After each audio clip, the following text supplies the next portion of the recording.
Good morning, everybody. This is Sophia DeLevie-Orey with the RHSC, and we're going to get started in just a couple minutes.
Good morning again, everybody. For those of you who have just joined, this is Sophia DeLevie-Orey with the RHSC.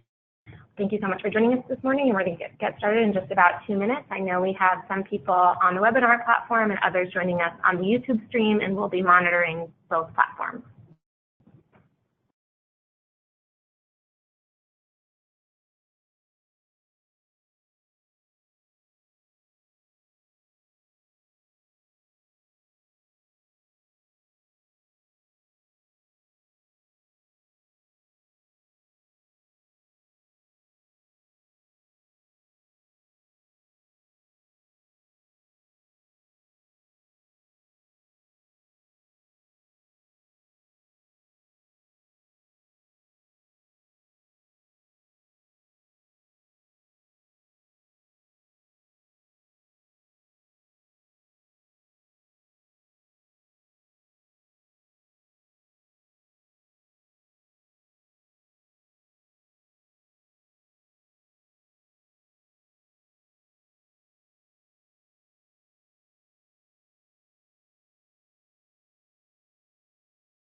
Good morning or good afternoon, everybody. For those of you who have just now joined us, this is Sophia DeLevie-Orey with the RHSC. I am the Innovation Fund Manager, and we're going to go ahead and get started today. I know there'll be a few people joining either on this webinar platform or on the YouTube stream, but we'll go ahead and get started so that we have plenty of time.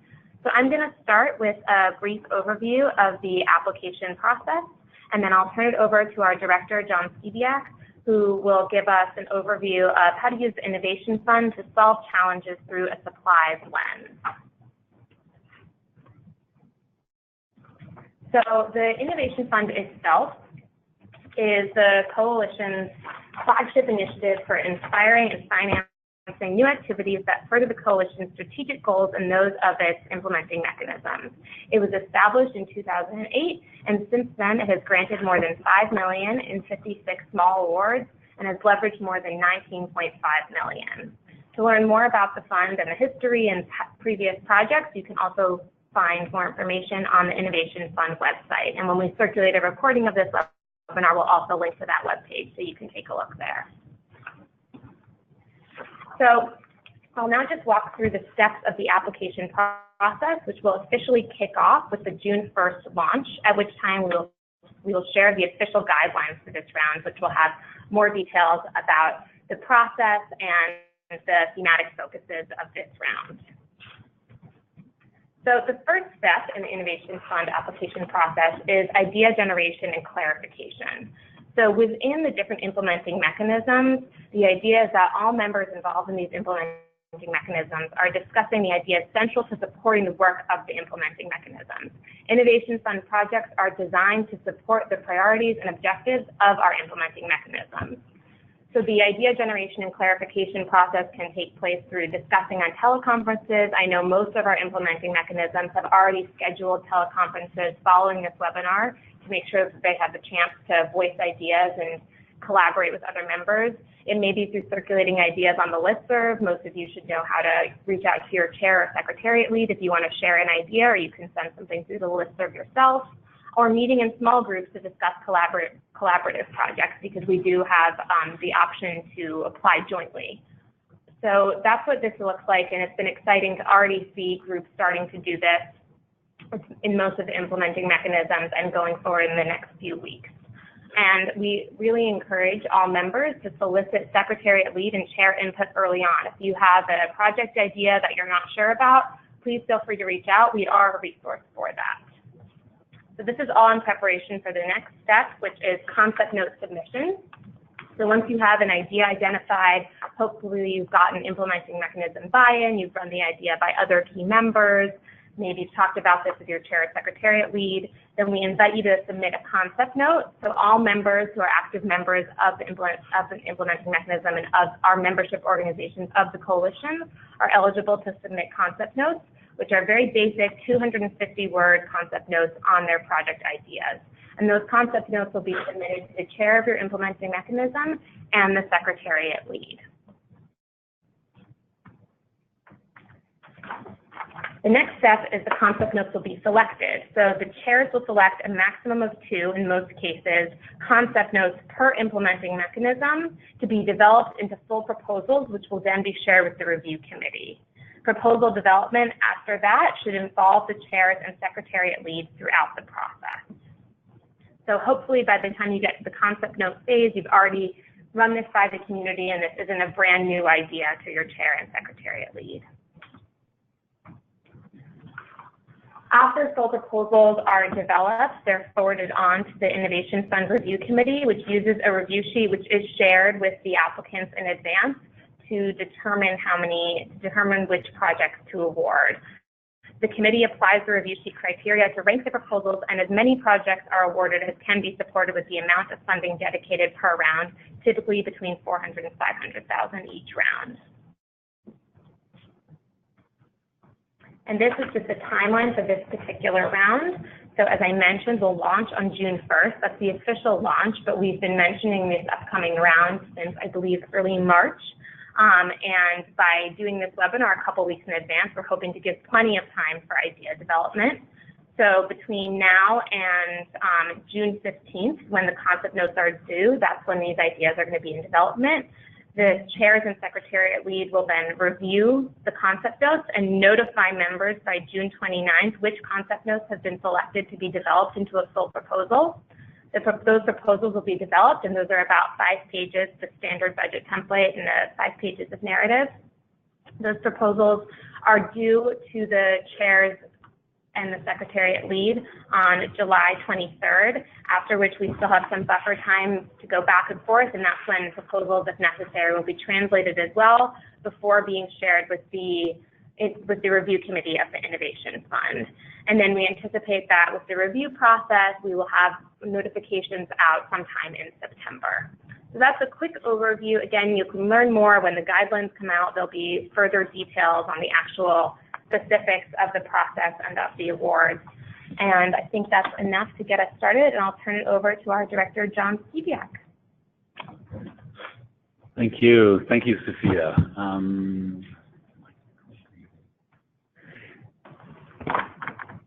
Okay, let me just go back here. Yeah, thanks. Sophia. I mean, I'd like to start by sort of noting the fact that the proposals that we received during the last round of the Innovation Fund were arguably really the best in our history. The quality of the proposals was top notch. You know, all were well written, all were interesting, and all corresponded to the spirit of what we mean by innovative. But nearly half of the proposals reviewed by the review committee ended up being rejected. And why was that? Well, in a nutshell, they were rejected because they were not really supplies proposals. Now, to be sure, they all did include abundant references to supplies. Some were focused on IUDs, others on condoms. I think you even had a proposal that looked at lubricants as well. So, you know, I can imagine the confusion on the minds of many applicants when they receive their rejection letters. How is it possible for a proposal to reference supplies, even at length, and yet still not be considered a supplies proposal? Well, during the course of today's discussion, my hope is that we can come away with some approximation of an answer to that question. And I use the word approximation advisedly because in reality, there is no clear-cut set of criteria that can apply to every context or problem area. I mean, even the distinction between supply and demand can be a very gray, fuzzy area. But I think if we can figure out what it means to apply a supplies lens to a problem, I think we can go a long way to helping address the problem and ensure that the hard work that comes from proposal development is well spent, at least from the perspective of the Innovation Fund. But another topic I'd also like to address during today's discussion, and it has to do with the unique role of the Innovation Fund in allowing us as a coalition to achieve our strategic goals and the implications of that uniqueness on the choice of what gets approved during the review process. As many of you know, every funding cycle we commit ourselves to advancing the objectives of our 4 strategic pillars. The indicators we use to measure that progress are spelled out in our strategy, as are the pathways by which the results are achieved. And over time, some pillars become relatively well populated with results, while others end up with far less to show. So to maintain some degree of consistency across pillars, we routinely turn to our members. We support relevant work streams within our various implementing mechanisms. We occasionally invest in new secretariat-led initiatives, and we use the Innovation Fund to support initiatives that promise to address strategic areas that have yet to show significant impact. And so while it's true that the Innovation Fund awards strengthen the work of their respected implementing mechanisms, and therefore must be aligned with them, so also do they need to support the strategic objectives of the coalition as a whole. And again, during this webinar, I'd like to share with you some of the critical themes that we will be prioritizing during the upcoming round of the Innovation Fund. So let me start with a phrase I mentioned earlier, supplies lens. And what do we mean by supplies lens? And what does it mean when we say we're looking for proposals that apply a supplies lens to issues such as young people's reproductive health, or the reproductive health of marginalized groups in Latin America or Francophone Africa? Well, perhaps the best place to begin is by asking what we mean when we talk about supply security. And to adapt a phrase originally, I think, coined by partners in the distant past of the supplies movement, ultimately we're talking about ensuring that the right product is available at the right price, in the right place, at the right time. And what can we draw from that? Well, ultimately, we're talking about product positioning. We're talking about product choice, and we're talking about product movement. But most of all, we're talking about the many systemic factors that make choice product flow and availability possible.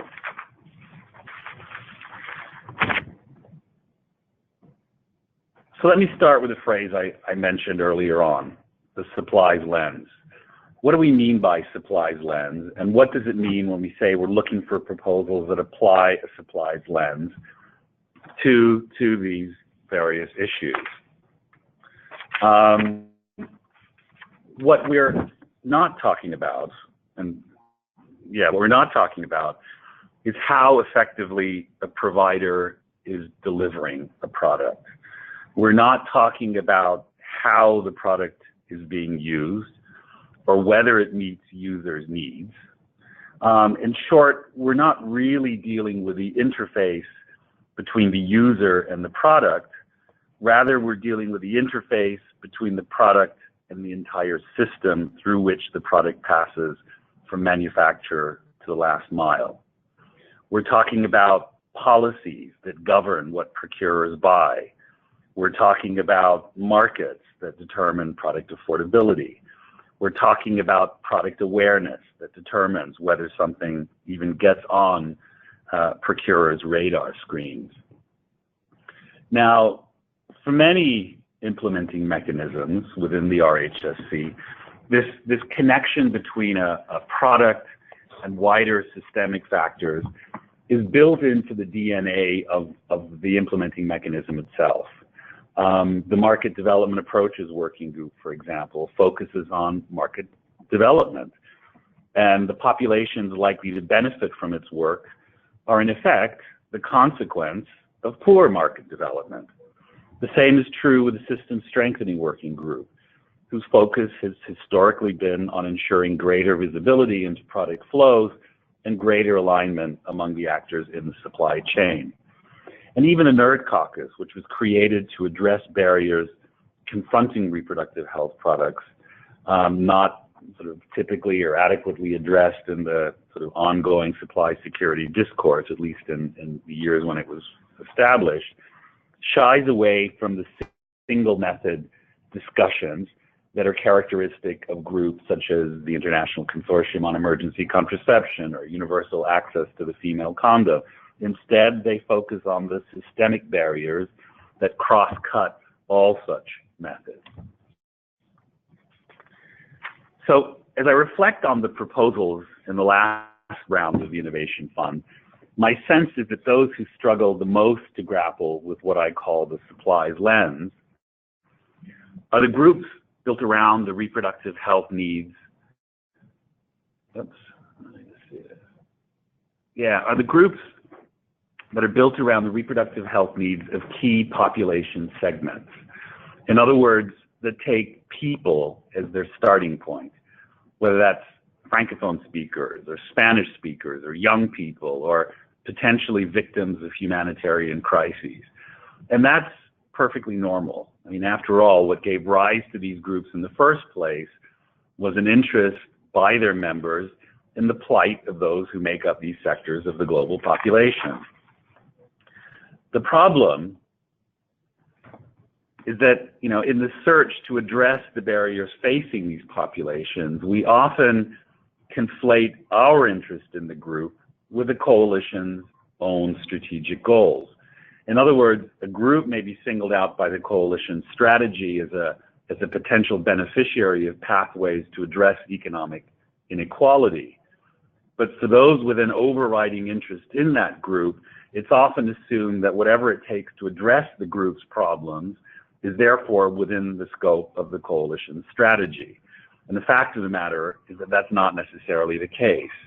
Yes, certain groups stand to benefit from a host of supply-related interventions identified in our strategy, but neither they, nor rural populations, nor linguistic groups, nor displaced persons represent the starting point of our work, and that not everything that addresses the plight of such groups is in line with the coalition's strategy. So, what are the elements of a supplies lens? Earlier, I talked about the coalition's strategy and the four pillars that comprise the strategy: availability, equity, quality, and choice. And the systemic nature in which the pillars are interrelated. But what many may find far more useful when it comes to developing innovation fund proposals are the indicators underlying each of these pillars. And they're all contained on pages 16 to 24 of the Coalition strategy, which is available on the Coalition website. And in many ways, these indicators go a lot further in unpacking the contents of each pillar than the broad description contained at the beginning of each section. Descriptions that can be, as I noted earlier, easily conflated with other issues. Now, last week, I met with a number of people who are interested in establishing a new work stream within the ANA working group devoted to meeting the reproductive health supply needs of populations in humanitarian settings. The immediate aim of the call was to get a sense as to whether the creation of such a work stream made sense for the coalition, and if so, what it might do. In my remarks, I noted that the issue of addressing the supply needs of humanitarian crises actually had a very long history within the coalition. And in fact, under our previous strategic plan from 2007 to 2014, we had an objective that actually called for, and here I'm quoting, increasing the quantity and range of reproductive health supplies being provided as part of emergency responses to conflict, natural disasters, and other crises. And what's more, we had indicators specifically tied to this objective, indicators relating to the number of countries in crises receiving RH supplies, as well as the number of emergency relief organizations providing RH supplies. Now, under our current strategy, initiatives in the humanitarian space will need to be framed differently, not specifically tied to countries in crisis, but rather to the indicators that operationalize the contents of our 4 strategic pillars. And in the case of the humanitarian crises, we were able to identify 7 out of 18 of our indicators, the indicators listed in the strategic, our strategy, that did indeed represent viable avenues for addressing many of the challenges raised during the call. And as you can see here, I've identified the seven indicators here, and each one of these, in one way or another, is very effective at dealing with a number of the issues that were raised during the call. One of the challenges that groups pointed out in addressing humanitarian settings, particularly within the context of the Supplies Coalition in our earlier phase, was the fact that it often involves a very different set of people than the organizations we typically work with. But again, it's the RHSC's convening role, our convening role across sectors, that in many ways provides a very effective platform to be bringing together disparate groups of people who might not otherwise engage and work together. Similarly, indicator 3, the time-sensitive responsiveness. When crises emerge, part of the strength of the coalition is our ability to be able to really turn on a dime. We can act quickly, we can be responsive. And you can see here other indicators as well, strengthening the workforce that's needed to ensure humanitarian settings are addressed in a timely manner, and others here. All of these indicators, I think, absolutely apply to humanitarian settings, even though there is no objective or specific indicator within the coalition that is addressing this particular topic. And what that presentation and that discussion really made me realize is that an effective way of applying a supplies lens to any challenge is really to do it through the lens of the indicators through which we operationalize our supply pillars. Now, perhaps during the question and answer session that follows, we could explore these connections a little further. But I really would encourage everyone to look at the strategy, and in particular the indicators, because the indicators are really what determines which part of each pillar falls within our manageable interests. Now, the last issue that I'd like to discuss concerns the Innovation Fund role in allowing us as a coalition to advance areas of strategic significance. Now, it's true, as I mentioned earlier on, that the Innovation Fund was launched first and foremost to advance the work of the implementing mechanisms. And so all proposals must, by definition, be aligned with each IM's work plan. But they also support the strategic objectives of the coalition as a whole. And within that, we often count on Innovation Fund activities to help us meet very specific donor requirements. As we all know, we have never had feet on the ground, so to speak. And yet those who fund our work do very much expect us to deliver changes on the ground. And so it's often to the Innovation Fund that we turn to make those changes possible. At this point in time, there are two areas where we are looking to up our game, two areas where I think the advances that we've been able to make are lagging behind, particularly in terms of our strategic goals. The first area really builds on the narrative that accompanies our strategic pillar on equity, a narrative in which we look to increase access to reproductive health supplies by marginalized populations. And here we're looking at young people, we're looking at rural populations, we're looking at the poor, and victims of humanitarian crises. But when we say this, we're not saying that the inclusion of these groups alone brings the proposal in line with our strategic goal. And using the analogy I referred to earlier on, my suggestion would be to start out with the strategic indicators and then work backwards, linking them to the problem at hand.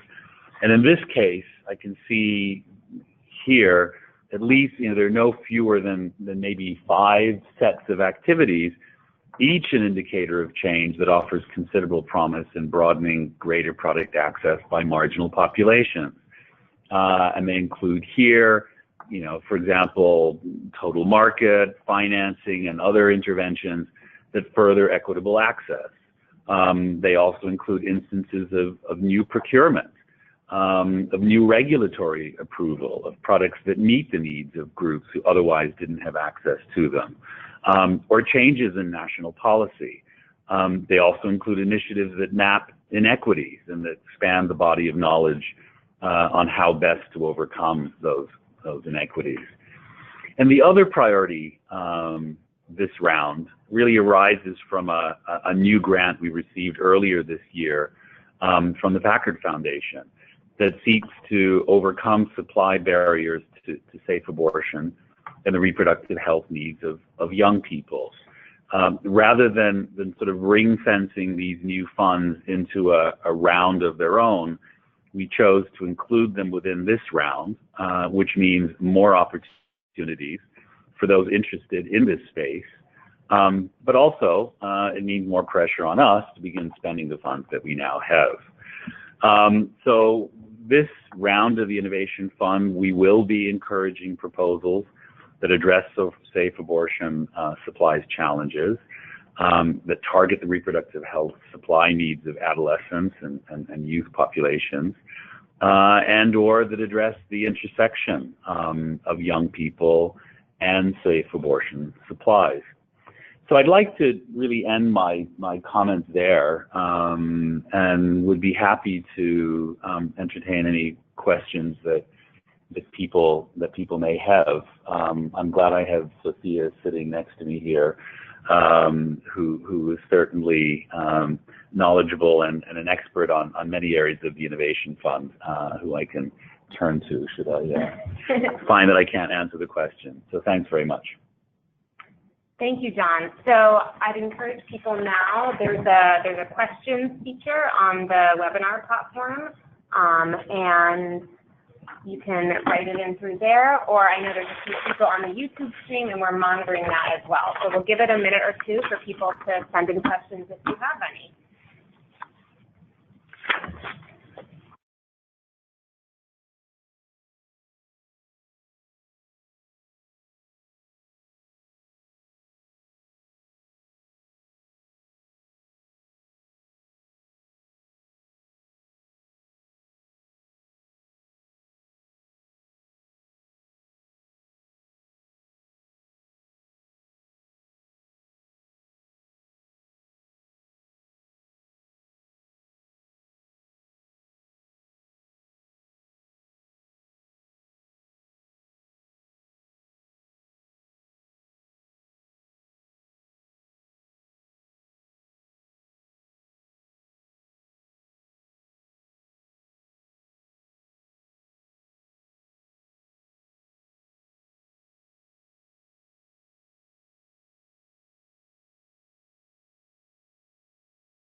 So we did get one request to put the timeline back up, so I've thrown that back up here, but I'll also just mention that all of this will be available in the guidelines. It'll all be very clear, so this isn't your one shot to get all of the information on the application process. And I think I'll turn it over to John to answer some more of the content-related questions. Okay. Okay. Let me start. Whoops. Okay. Yeah. Go ahead. You can. Yeah. Okay. One question we got: are UN agencies eligible? I would. Generally, they're not, and the reason they're not is not because we are excluding UN agencies per se, but our experience in the past, and this has been the case with a couple multilaterals that we had initially awarded grants to, is that there are certain flow-down provisions that we receive from our donors that are funding the Innovation Fund that cannot be followed in grants that are made to multilateral agencies. Now, to be honest with you, I don't know whether this is or this was a function of the particular UN agencies. In this case, I think it was World Bank and maybe UNFPA, I can't remember. But the rationale behind that is this flow-through provision. And so what we have said is that UN agencies are typically not eligible. I think we could certainly explore if there is an agency we haven't worked with in the past as to whether or not these flow-down provisions could apply, and we could get a more accurate answer in response to that. There was another question that came through on funding for meetings. And what are our thoughts on funding for meetings? Generally, we do not fund meetings. If the meeting is the sole purpose of the activity within the Innovation Fund itself. If a meeting is part and parcel of another broader activity, an activity that calls on people coming together to be able to discuss or address an issue, that's different.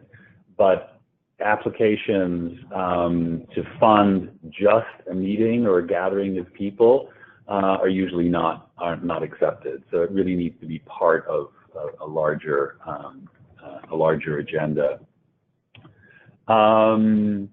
Let's see. Okay, Sophia, the link. How this is sort of moving up before I get a chance to read them all. Okay. So I think thanks for addressing that. We can address that later.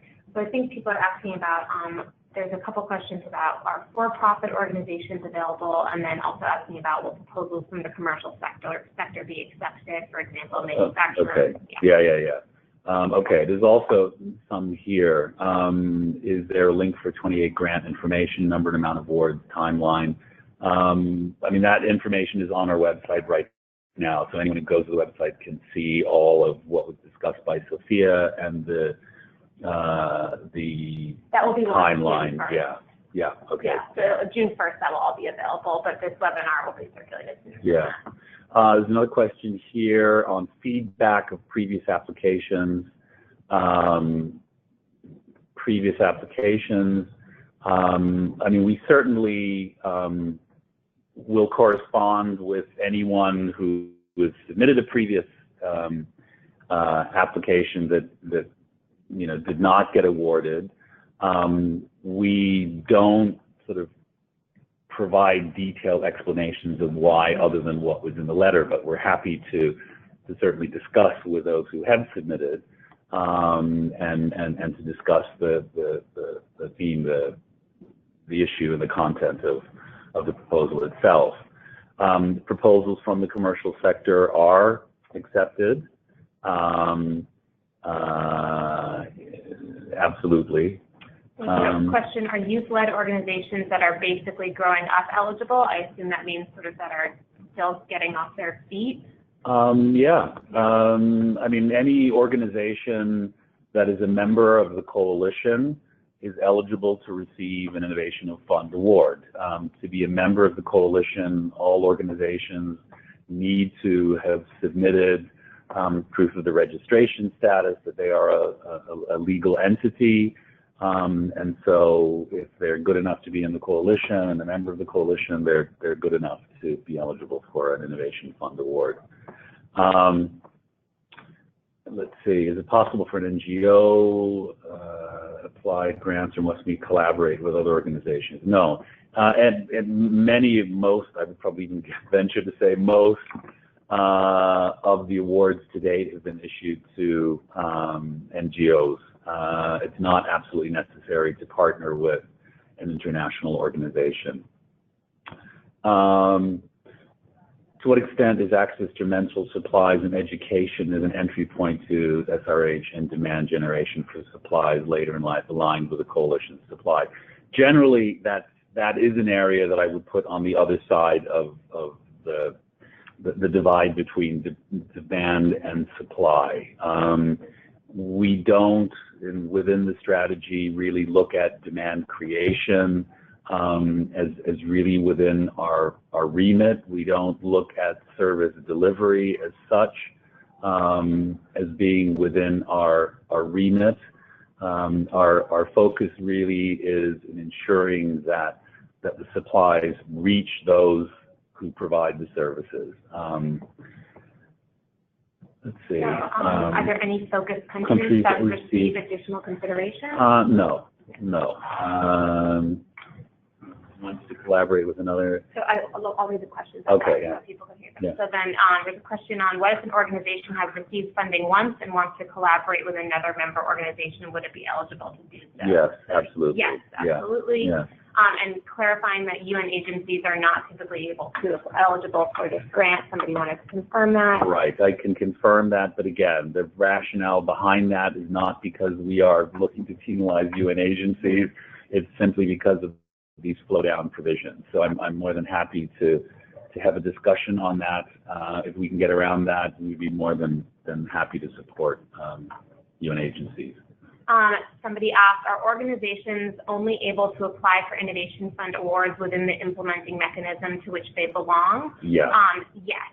The idea is that you need to be an active member of your implementing mechanism, because these ideas are meant to come from the priorities, the discussions, the objectives of the implementing mechanism. And somebody asked,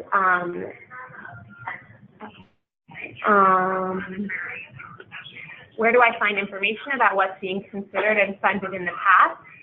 There's a full archive on our website, and we'll circulate that link. There's a full archive of past Innovation Fund projects and little blurbs on all of those, which is really, really useful. Somebody asked, can we contact implementing mechanism leads anytime from now with ideas, or only after June 1st? Absolutely. Please reach out to your implementing mechanism leads. You should be in contact with them through the implementing mechanism you're active within. And if for some reason you don't have their contact information, you can reach out to any of us. But yes, these conversations should be ongoing. Somebody was asking about vasectomies and wondering if the trend for vasectomies for young men, wanting to address that trend. I think, it depends on how you go about addressing that. Yeah, I think this is another example of, where it's important to look at this question from a supplies lens. If, the interest of the group is sort of looking at demand for vasectomies amongst, men in their 20s, that in and of itself, I don't think would really be considered a supplies lens. That's looking very much at the interface between the technology or the method and the user. If, on the other hand, what we're finding is that there are certain barriers that are preventing those who want vasectomies from getting it, whether it's cost, whether it's other constraints on the availability of the supplies for vasectomy, then yes, absolutely, it would be considered in line with the strategy. But again, I would really encourage anyone who's interested in that, again, to look at the indicators and see which are the indicators in our strategy that would allow you to address the problem that you've identified. What about funding to purchase actual product as part of the grant? No, the budget cannot go towards purchasing the actual product. It can go to activities that surround that, and we've often kind of helped members understand, use a different source of funding to purchase the actual product, and then we can provide funding for other activities that go alongside that. And this is all also elaborated on in the guidelines. All of the eligibility and exclusions are made very clear in this year's guidelines. I think somebody asking, I'm a little unclear, but was asking about if you've engaged in demand creation, or perhaps if you've applied to the proposal before that didn't make it, can you submit another proposal that has more of a supply lens? Absolutely. I think we encourage that.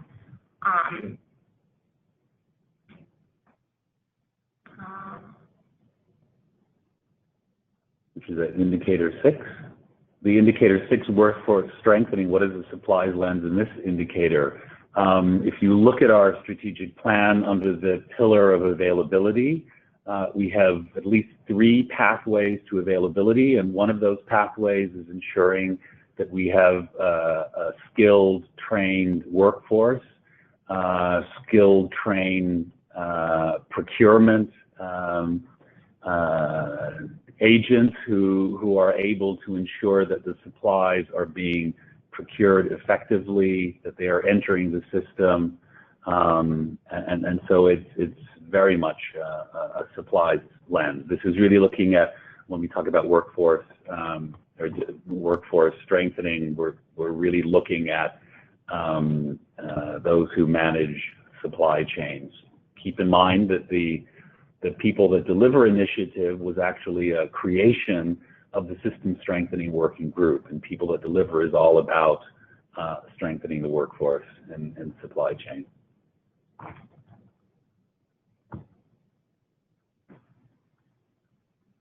Not service delivery then, no.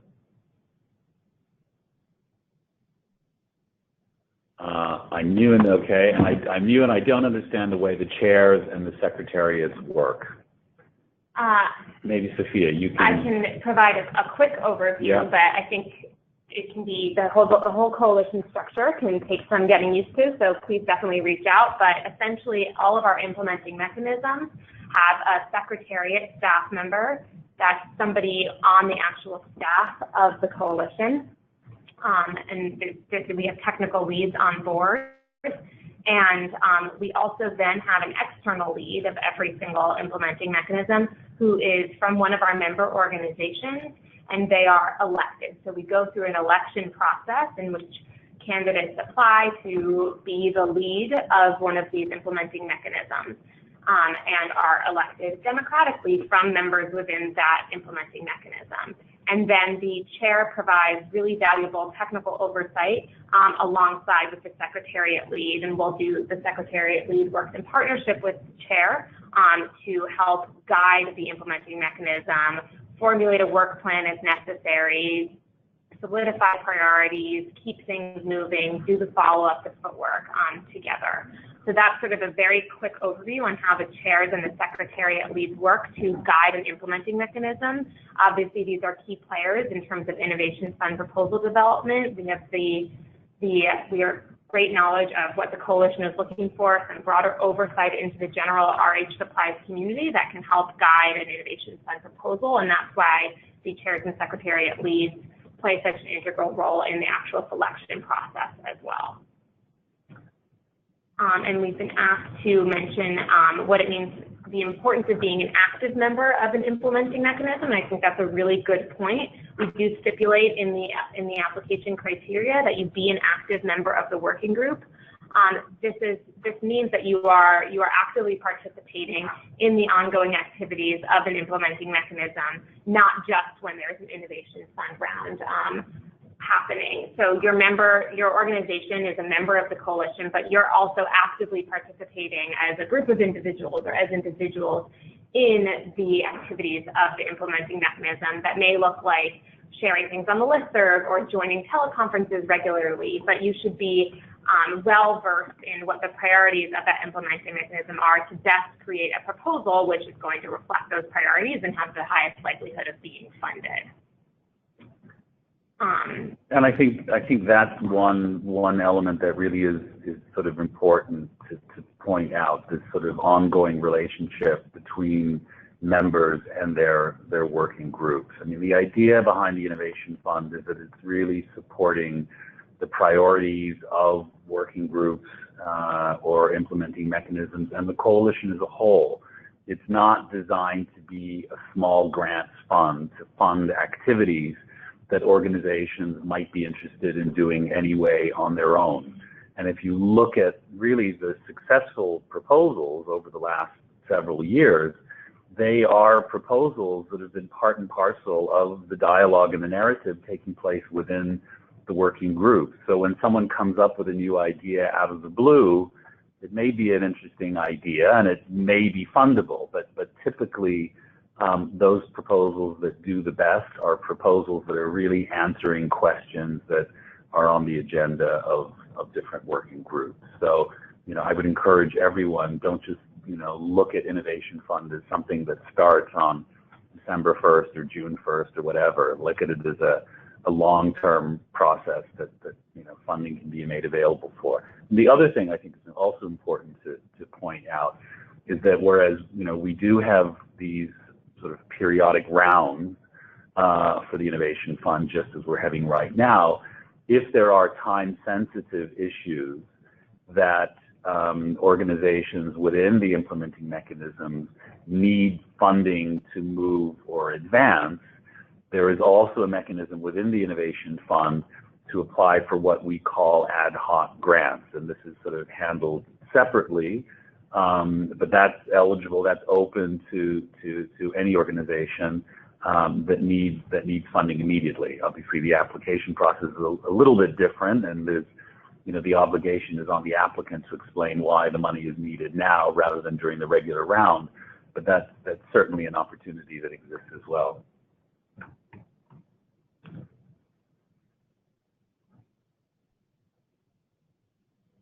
How do you define innovation? How do we define innovation?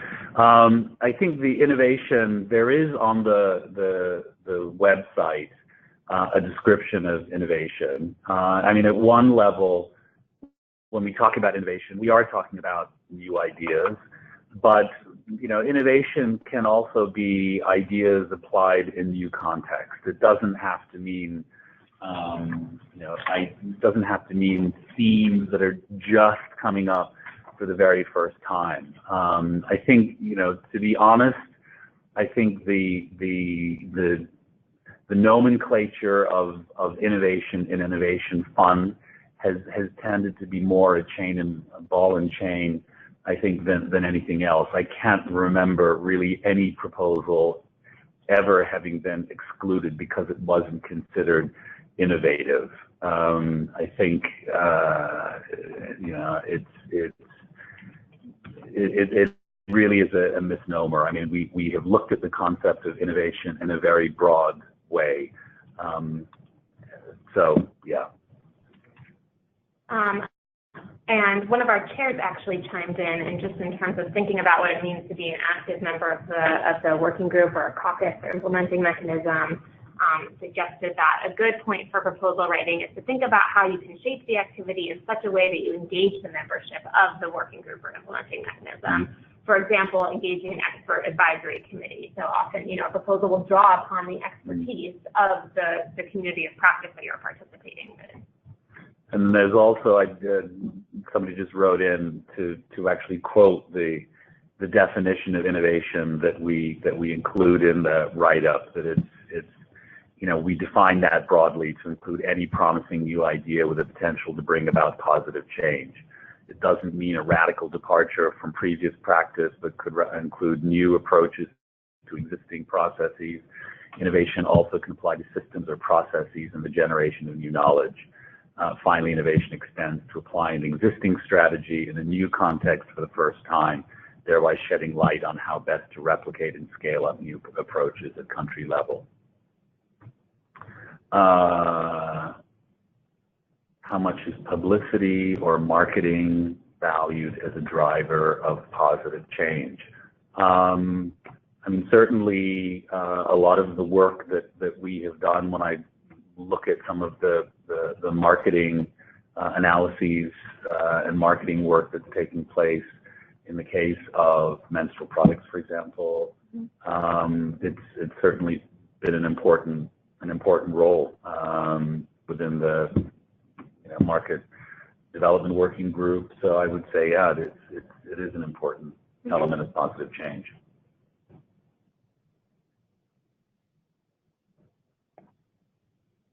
Okay, I'm not seeing any more questions coming in right now. I'll give it one more minute if you have any final questions.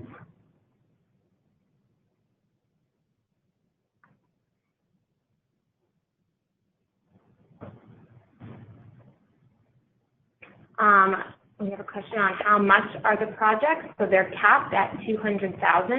They often come in quite a bit lower than that, some as low as 20 or 30,000.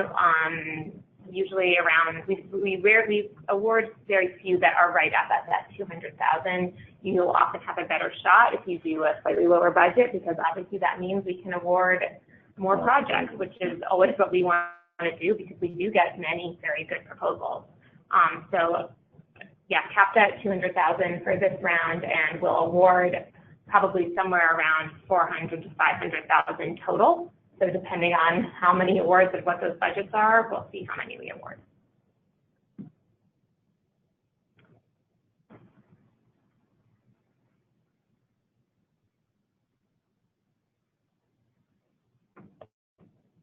Yeah, I think there's one regarding the convening roles. Is there a way to know how to find projects that overlap or might find synergies in messaging?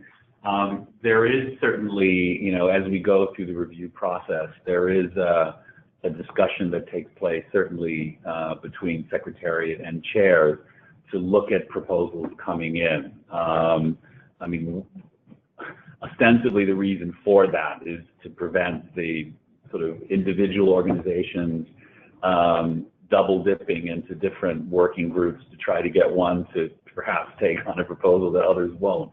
So we really try to discourage that, and we try to encourage all applicants to submit to one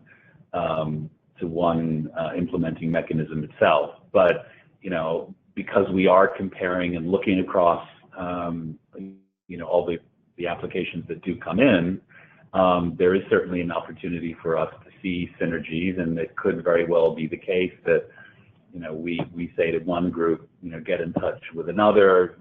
You two are developing something that's very similar, and you could benefit from one another. And if that were to happen, we would certainly reach out to let them know. And I think that does often happen sort of earlier in the application process, as people say, hey, I've been thinking of working on, what do you think of working on a proposal for this idea? And that's often how we identify collaborative projects where two organizations are working together. And those are always very successful projects. We're always excited about those. I think another thing that's also important to put in sort of to mention is the fact that we first send out the call for applications to our newsletter subscribers.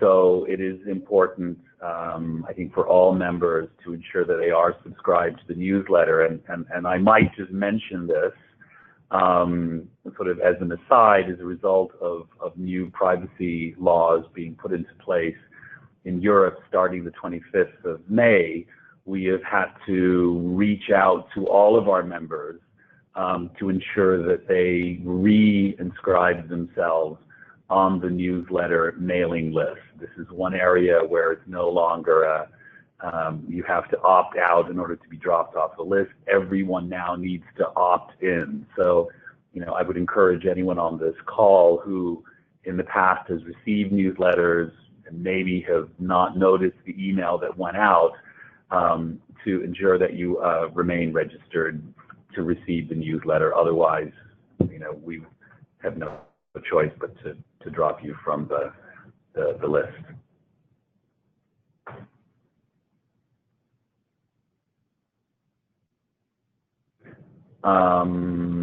Oh yeah, there is also one point that a colleague has just reminded me that these are cost reimbursable agreements, and they're not fixed price